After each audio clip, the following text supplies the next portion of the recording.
That won't happen. At least you can win the electoral college with this 22% of the popular vote. Yes, but that would mean, like, that would have to work. Every fucking swing state has to be won by like the tiniest of fucking margins. Has to be given to the Republican Party. Nancy Pelosi's asking for $2.4 trillion to bail out poorly run, high crime Democrat states. Money that is no way related to COVID-19. We made a very generous offer of $1.6 trillion, and as usual, she's not negotiating in good faith. I'm rejecting. This is so dumb. Dude, you're so fucked. You're so fucked. You can't do this. You can't. You literally can't do this. Those Democrat-run cities still have Republicans in them. You're a fucking idiot, Donald Trump. This is such a brain-dead move.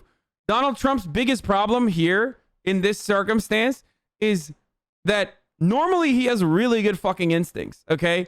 He has really, really good instincts. But everything he has done so far is really bad. For some reason, this last year, he just threw. COVID really fucked him over big time. And he is absolutely, like, this is such an idiotic fucking dumb thing for him to do. And for people saying that's actually backtracking, no. Donald Trump literally was constantly saying he wants to negotiate. He wants to do a deal. He wants to do a deal. Not only that, but he literally said he was going to try to use executive orders. He said he was going to try to use executive orders, like the authority that he doesn't even have over the power of the purse, to do a direct cash infusion to the people, recognizing how important that is for his reelection chances. The only people that are holding that back, and we're not even talking about like the actual problem. We're not even talking about like human beings and their harm. We're talking about this purely from political football, okay? From political football terms, Donald Trump was smart enough to recognize that his chance of winning relies on him giving money to people. Okay? A good populist knows this.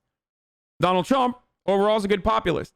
The people that are holding that back are Republicans.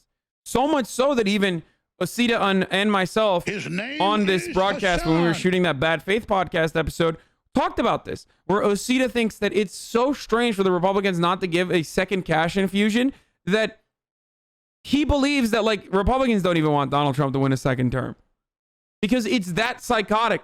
So for Donald Trump to turn around and try to like say, oh, we're not doing a deal because Democrats, like that's, yeah, and it's because they want to give money to Democrat states. That's idiotic as fuck. What he should be doing right now is secretly trying to put pressure on the Republican Party.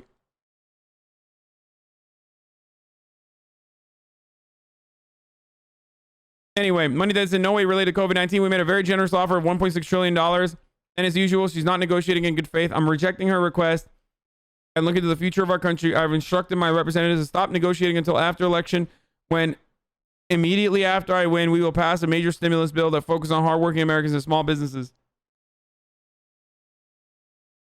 Senate Majority Leader Mitch McConnell not to delay. I've asked him not to delay, but to instead focus full-time on approving my outstanding nominee to the Supreme Court United States Supreme Court, Amy Coney Barrett. Our economy is doing very well. The stock market is at record levels, jobs and unemployment also coming back in record numbers. We are leading the world in an economic recovery, and the best is yet to come.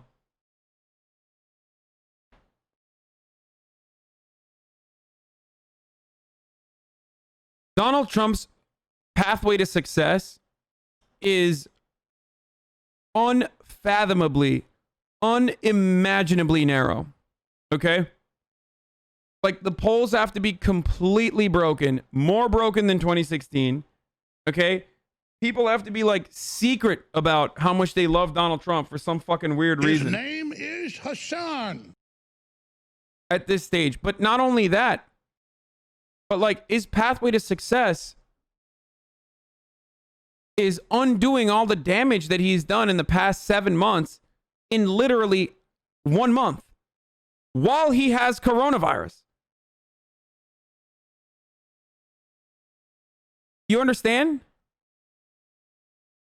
And not only, like, he must be high as fuck to tweet something like this out, because he's saying right here in the follow-up that like we will pass a major stimulus bill when I'm reelected.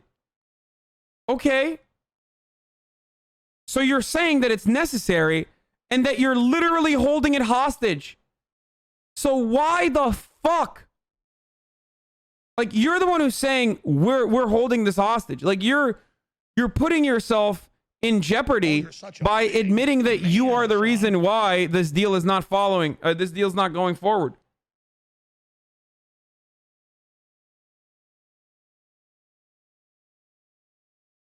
Wet ass P word.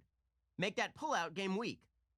Colonel Chair Reserve Jerome Powell on Tuesday said, holy shit, he's lost a lot of fucking weight. Jesus Christ. He looks like shit. Tuesday said Congress should err on the side of overdoing it with the next economic relief bill, saying a conservative approach could imperil a rebound from the COVID recession.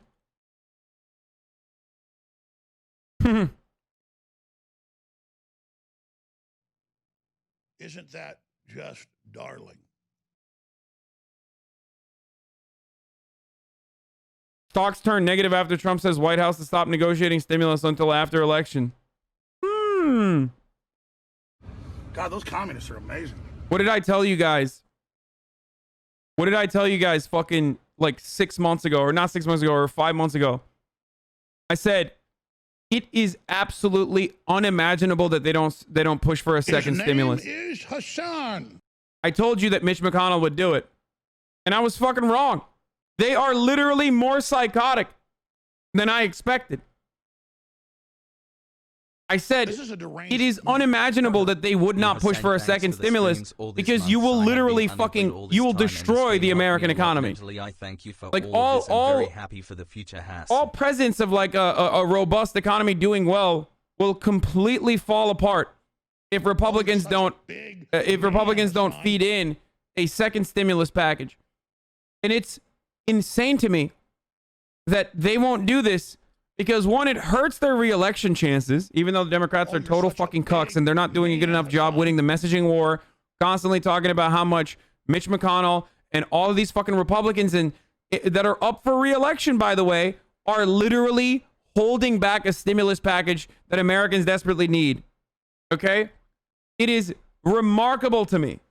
Absolutely remarkable that Democrats aren't doing this. Like, that Democrats aren't fucking constantly and consistently talking about how Republicans are cucking this deal over and over again, screaming it from the fucking rooftops. But because like this is an opportunity that the Democratic Party has that is similar to like when Harry Reid was renegotiating a second tax bill when Bush era tax cuts were about the sunset, and Harry Reid and Mitch McConnell were at the bargaining table, okay, and they were negotiating, and Harry Reid had all the upper hand because how the fuck are you going to make a sunsetting tax for the wealthy and corporations permanent? You can't do that. He had all the cards in his hands, and Joe Biden said, "Step aside, Jack. I'm personally going to negotiate to make sure that we keep those sunsetting tax cuts for the wealthy, and we're going to make them permanent, Jack." He did that. And this is similar in the sense that, like, right now, Democrats have every fucking opportunity. This is this is literally a gift. You couldn't have wrapped this in a better gift. Okay? Where Republicans, for some fucking psychotic reason that I do not comprehend, I don't understand because they're smart politically usually, Republicans are tanking their own political chances. They're fucking up the market by not sending in a second stimulus bill that literally would save Donald Trump's chances. Like, he already has a very narrow pathway to success. And the fact that they're not helping him win right now and throwing is so weird. It didn't crash. I know, but it will. Without a second stimulus package, without people getting direct cash in their fucking hands one way or the other, we're not in a good position. We're not in a good place. The economy hasn't completely reopened, and we know for a fact that all epidemiologists constantly warn about the second wave of coronavirus spikes are coming. The president has coronavirus. The entirety of the White House is infected. Whores in this house. And this is before we get to the peak. This is before we got to November. When all epidemiologists are saying we're going to have to fucking shut down again. This is insane. It's insane not to set this up. There would have been a third stimulus at that point. We should have had a second stimulus months ago, and a third one was supposed to come in November. And they didn't do that. It is ad time, and then after that, I'm going to run this video. 6-second ad break, boys.